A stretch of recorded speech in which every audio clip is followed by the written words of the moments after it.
My name is Bly Straube. I'm the senior curator for the Jamestown Rediscovery Project. And that's a project that started in 1994. It's a project of Preservation Virginia, the first statewide historic preservation organization in the United States. It started in 1889. They started out here in Jamestown in 1893. And so that we've got a long history of stewardship of the island, which the ladies who started the APVA, which is now known as Preservation Virginia, they recognized this as America's birthplace, and they wanted to preserve it. And the artifacts can tell us just as much as a letter from the past if we learn how to read the artifacts. That's my job as curator, reading the artifacts. We are now standing in a room that we call the vault, and that's because it was specially built to house our collection. And we made some special precautions for the materials. The floor level is up above the 500-year projected floodplain.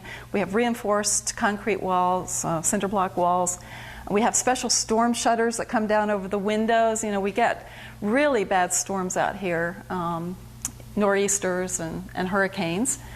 This room houses we have over 1 million artifacts now. And most things are in acid-free boxes stored by their contexts.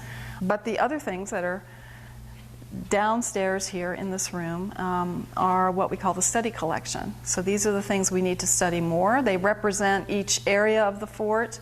The ceramics are mending together, and I'm constantly working on that. And then some things we'll be using for exhibits in the future, so we want to keep those current.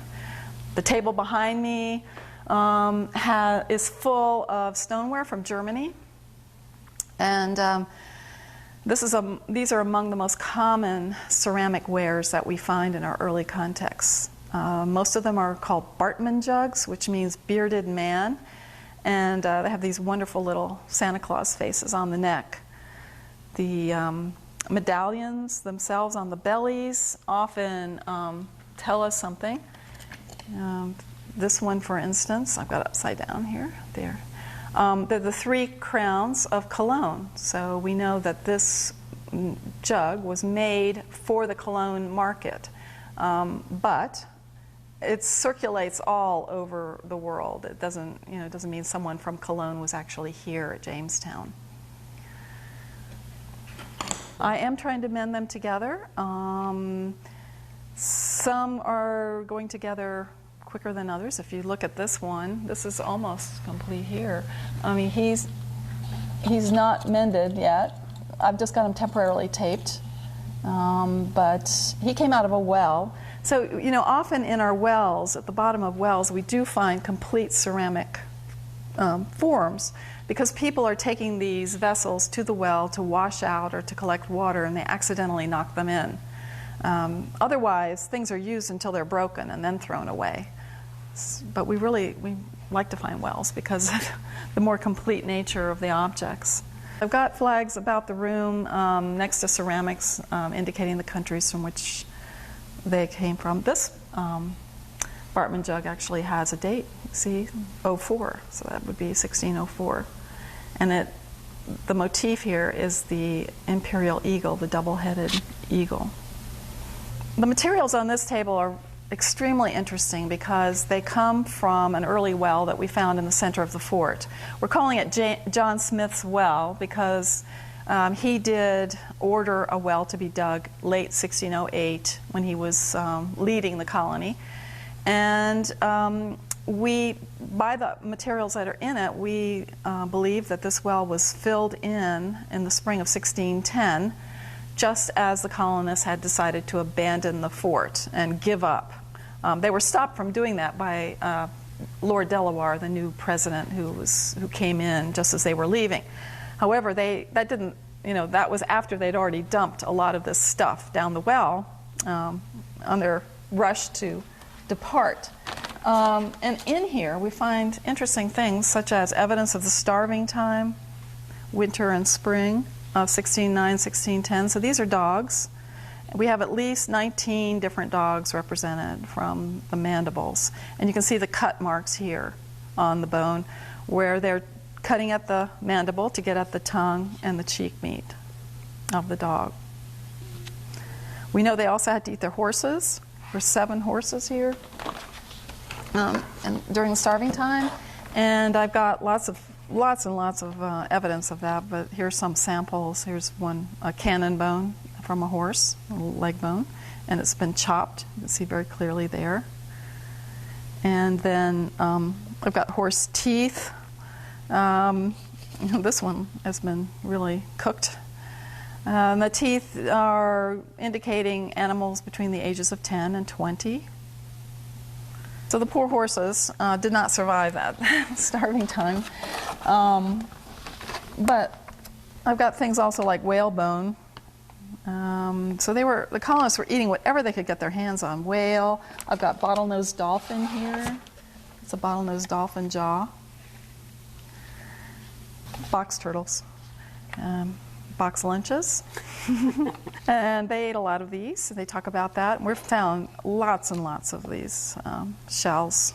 But they'd actually scrape out the bones on the inside and then reuse the shell as a little drinking bowl. So besides sort of the indications of things they were eating, the starving time, we've also have the arrival of a group of castaways from the Sea Venture shipwreck in 1609. They spent 9 months in Bermuda. And when they came, they brought Bermuda seashells, like this beautiful lion's paw scallop. You don't find them that big in Bermuda anymore. That's quite large. And queen conch shell here, another really beautiful shell. And they're collecting them like we would as souvenirs of their voyage, but also because if they should get back to England, they could sell these to gentlemen who are collecting exotic objects from around the world. And speaking of exotic objects, and this bottle here, which is probably held pharmaceutical substance, medicinal substances, we actually found beetles in this bottle, and we had them analyzed, and I actually have them in here. If you can see them. And they are strawberry root beetle. So the first documented evidence of this beetle in the New World. And it's not surprising. We've had other soil samples tested, and we have located bed bugs and powder post beetles and sawtooth beetles. And we know there were black rats brought in from the colonists. So all these hitchhikers that the colonists, were not bringing on purpose. We have the evidence of Indian women in this time period being in the fort, and this is a needle made from the rib of a deer. And it's actually, if you look closely, it's decorated here with zigzag lines. And these are the types of tools the Indian women would use to make the finely woven mats that the colonists love. They just talk about them all the time. They send them home to England. They use them as tapestries in their houses. And it appears that the Indian women are probably sitting in the fort and producing those for the colonists' use. We also have evidence of fashioning projectile points or arrow points from the tips of deer antlers. So that's another native technology that's being produced. This, and here's see, these are shell beads made from this mussel. It's called Geokinsia demissa. It lives around Jamestown.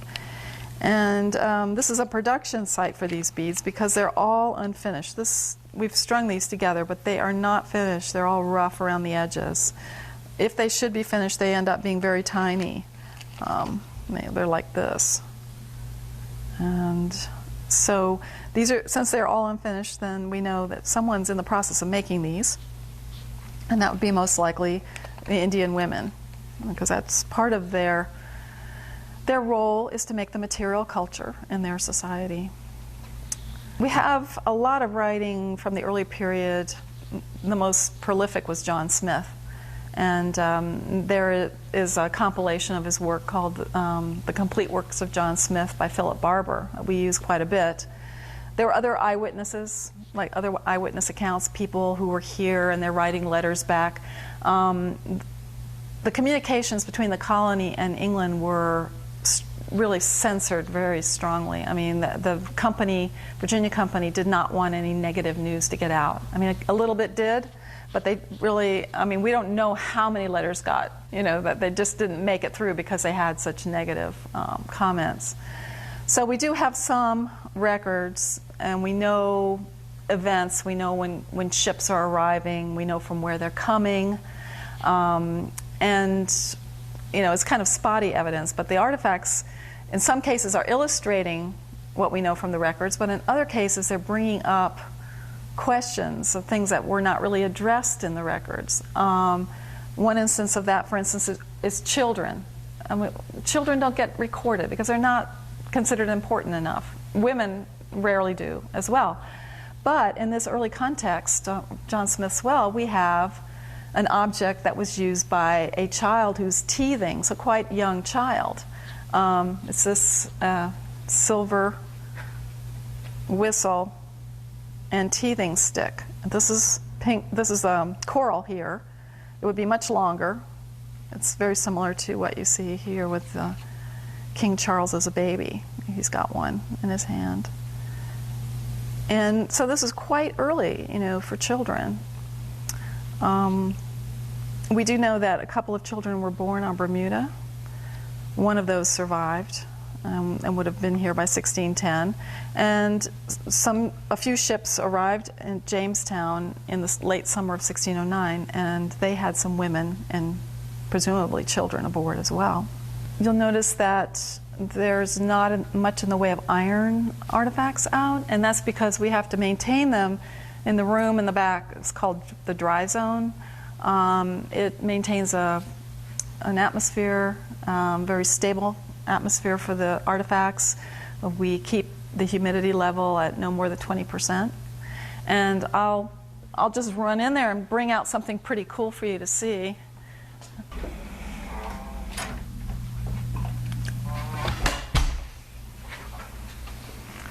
Isn't that looking into the eyes of history? These are elements from what's known as a closed burgonet helmet. So it's the visor and what's known as the before, or chin protection piece here. This is actually the top of the head. So this has been switched around, flipped around. And what's neat is that they actually disassembled this on purpose. You can see where the two elements would hook together. There's a hook there, and it would hook into this piece right here. And they're adapting to their environment. They're finding this too cumbersome, probably, to fight the Indians wearing all this gear. So they're taking this off the skull piece. So they still have the head protection without this part of it. This was found in a cellar that was first dug in 1607. And then filled in by 1617 when another structure was built on top of it. We have a pretty small staff. I'm the curator, and then I have an assistant who helps me with the processing of the material and cataloging.